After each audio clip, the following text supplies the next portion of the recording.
Well, we thought we were pretty good gardeners, but we were not prepared for the climate out here. I mean, we really should have been. Obviously, it's a different climate, but when we turned up here, it was green, it was lush. Yep. We'd just come out of a wet summer, and we just moved from where it's subtropical to out here where it's temperate, bordering on semi-arid. To be honest, like, it's poles apart. And we just made some critical mistakes. Yep. So we need to fix some mistakes. Yes. All right, so our number one oversight was probably water. Definitely water. Which I should have, like, in my body, I have really struggled this winter with dry skin. So honestly, like, if my body was struggling with moisture, of course our plants were going to be struggling with moisture. So I feel like we should have known that. We know now. And it's kind of obvious when you think about it, but I guess because we've come from an environment where humidity did a lot of the heavy lifting for us. So if you kind of understand how humidity works, like it evens out the temperatures, it carries temperature really evenly for you. It keeps moisture not only in the air, but in the ground and in the plants and in your soil. And when you don't have that control measure in place, you just lose it all. Honestly. Our seedlings have failed. Our garden bed tops are dry as, I mean, we haven't got all the mulch down yet, but our soil blocks, like they were just dry. We weren't even watching them. We'd go into the greenhouse, water them, soak them, think that they were fine. And they were just, like, we would have to water them 3 times a day, and that is just... Yeah, that's crazy. That's crazy to us. And we're in the middle of upgrading our water system as well. So we've got big water storage coming. That's in an upcoming video. But for now, we've got about 4,000 or 5,000 litres worth of storage, and that's all we've got available to us each day, which you would think is heaps, but there's a few of us here, and there's a lot of water that needs to happen on a homestead. But we really need it in these gardens. So we've got access to bore water and dam water, so the water supply is not a problem, but it's how we manage it. It's how we store it, how we manage it. So we've got to get our irrigation upgraded. We've got to get it onto automatic. Yes. And we've got a little bit of a problem with our greenhouse as well. It's not just that we were unaware of how much moisture we were losing out of our soil, but it was the temperature of our soil as well. So we've often missed that spring deadline of getting plants out and into the gardens, and we were so full of ourselves this year. We even made a video about it and said we're not going to miss the deadline, and we had seedlings ready to go, and we kind of had this little false start to spring, 30-degree days. And then just the other morning, it was like 4 degrees in the morning. 2 degrees this morning. Yeah, crazy. You need to live somewhere to really understand and pay attention to what that location means and how you need to adjust what you're doing because of it. Yeah, and you've got to live the full cycle of seasons, but not just that. Actually, often it's multiple years, because you talk to locals who are like, well, it was a really wet summer because we've just come through this La Nina phase. And so now, are we in another one? Are we not? Are we halfway in between? We're not really sure yet. So it's also us getting used to this space in the long term as well, which just only takes time. So lessons learned. We've learned some big lessons. But there's some work to do. Just because you know and you've done it in the past doesn't mean you change the place of where you're doing it, and doesn't mean that you can't just pick up all your gardening skills and then transplant them wholly solely into a new environment. We have been very humbled. Yeah, and you've got to adapt. So that's what today's about. We're making some plans. We're expanding. So we've been bringing in extra material. We know we need new garden beds. We know we want a herb garden. Definitely. So you've probably seen in other videos, and we'll give you another view of it today, our design is this series of arcs, and as you get out, they get bigger and bigger. The last arc right out there on the boundary is going to be like 50, 80 meters long, and that's going to be Kirsty's herb garden. Culinary herbs, medicinal herbs, herbs for drying, rosemary for days. Rosemary for days, all of it. Like, I have really missed my herb garden, so I'm pretty excited about that. But we're also going to end up with this really big space kind of in between the last arc of main garden beds and then that final arc or the border out there. And so what we want to do in that space is plant some of our trees. But we're also having a crack at something called syntropic agroforestry. Now, we're not going all out on this, but it's a method of agriculture where you're kind of blending different species, particularly different canopy layers, so that you can do not only companion planting for plants that work well and grow well together, but also it's considering things like shade, plants that help bring shade to the gardens area and create microclimates. So I think that's going to be really important here. If we can have, you know, banana plants and other native species kind of growing in amongst like our salad greens and providing that kind of microclimate of shade and humidity. So we need to decide. We've got a stack of pot plants that we've had on hand kind of for months, like since we got here. I think today we need to dot those out, decide, are they going out here in kind of like a mini orchard area? or are they going in here in amongst kind of our crops and veggies and things like that? The kind of exciting thing about this is like we're never going to be in this phase again. This is us building our gardens. Like we'll tweak as the years go on, but we're building for like the future. So there's a little bit of like, oh, we don't want to get it wrong, but you know, that's just part of the journey. But I'm really excited that this is like pretty fundamental to a homestead and to what we've always wanted to do. Yep. So this is like historic. Yeah, definitely. Yeah. So we've got a big week ahead of us. We've got to move our greenhouse. You're going to find out why in a moment. We made a mistake there. We've got to get our irrigation finalised, set up, ready and automated. We've got to get some seeds planted directly in the garden. So we want our garden beds ready for direct seeding. What else? We've got to get this mini orchard kind of designed and set. We need to get the orchard trees out of pots. Like they're starting to suffer being in pots. So we need to get them in the ground. Well, I reckon we start with that. Okay. Awesome. Let's get into it.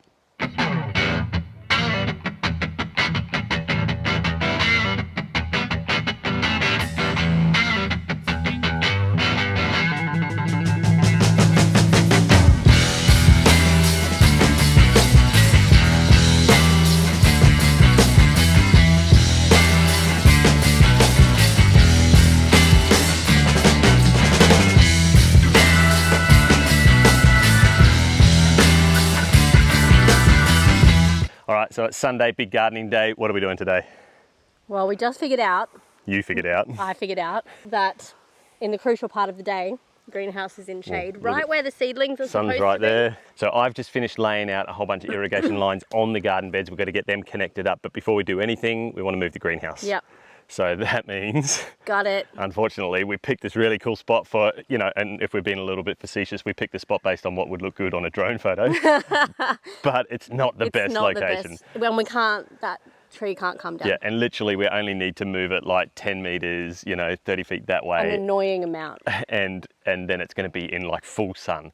So that's what we're going to do. Gut it. Get it done. Move it and reset it up. We kind of want to rejig a few things anyway. But I've just re-sown all of our seeds so that now optimum germination. Higher watering, better sunlight, warmer soil. More chance of success. All right, that's the plan.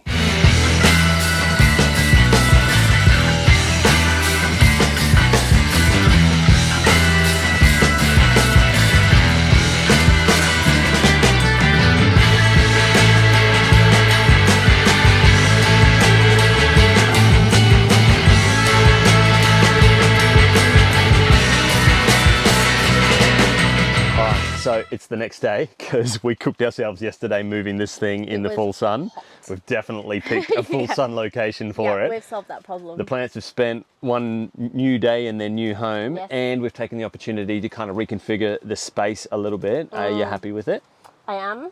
Like we've got a couple of hundred seeds on the go at the moment. Well, there's 10 trays there. Each tray's 40, so there's 400 soil blocks. And that doesn't count all of that. Yeah. Other stuff that we're starting back here. And we really want to seed save. So it's kind of important that we know where things have come from and when they were planted and what varieties they are. So I just see this as another workspace. Like this is the shed of the garden. Yeah, and it's got to be functional, and efficient. Organized. I like it. Yeah.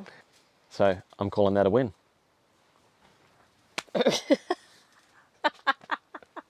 You made it awkward. A few days ago, my brother and his family were here and the kids were keen to get involved in the gardens. Now, I'd had in mind already to build some structures for our climbing plants like beans and tomatoes. So these teepees are what we came up with. The whole thing was even a little nostalgic as we busted out Granddad's old saws for the project. Elsie May, can you tell the camera, what did we cut the trees down with? We cut the trees down with? Chainsaws. Not chainsaws.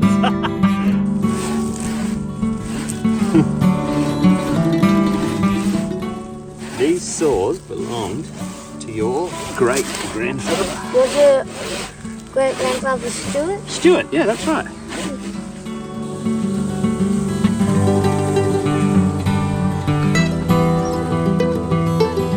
I think you need the wire on the top and then you're going to stand them up. Yeah. We're going to stand them up? And you're going to tie the top bits together. Okay, how are we going to make sure they don't fall over in the wind? We're going Maybe we could try bury them in the ground. Bury them in the ground. That sounds like a good idea. So we're going to use 3 long sticks. We're going to tie them at the top. We're going to bury them in the ground, and that's what our beans and tomatoes are going to grow up. Should we get into it, kids? Yes.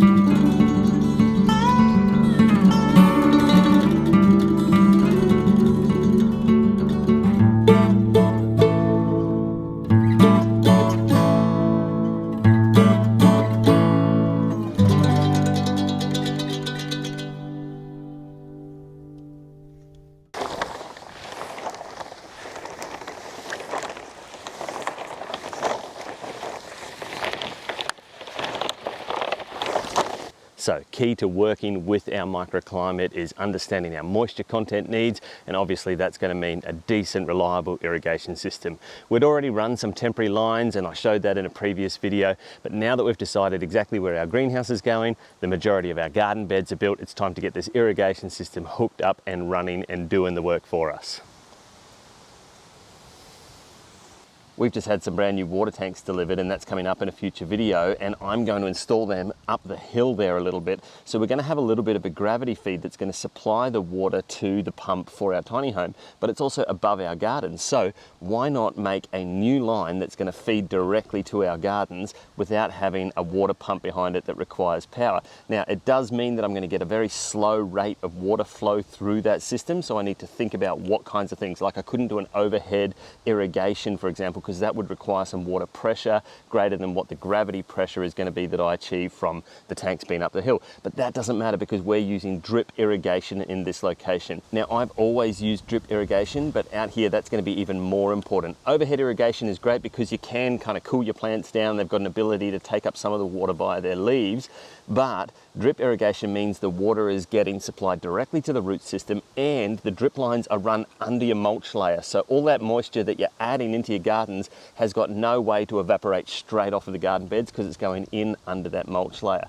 It's also a bit more water efficient, water saving, because it's getting the water directly to the plant's root systems, but you don't get a total dispersal or coverage of water across your garden beds like you might with an overhead or a misting or different types of irrigation like that. So I've got to consider how many irrigation lines I run in my garden beds.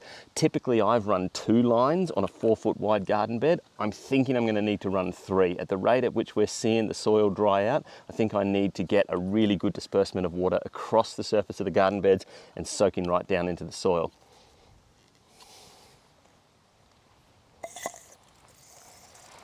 Perfect.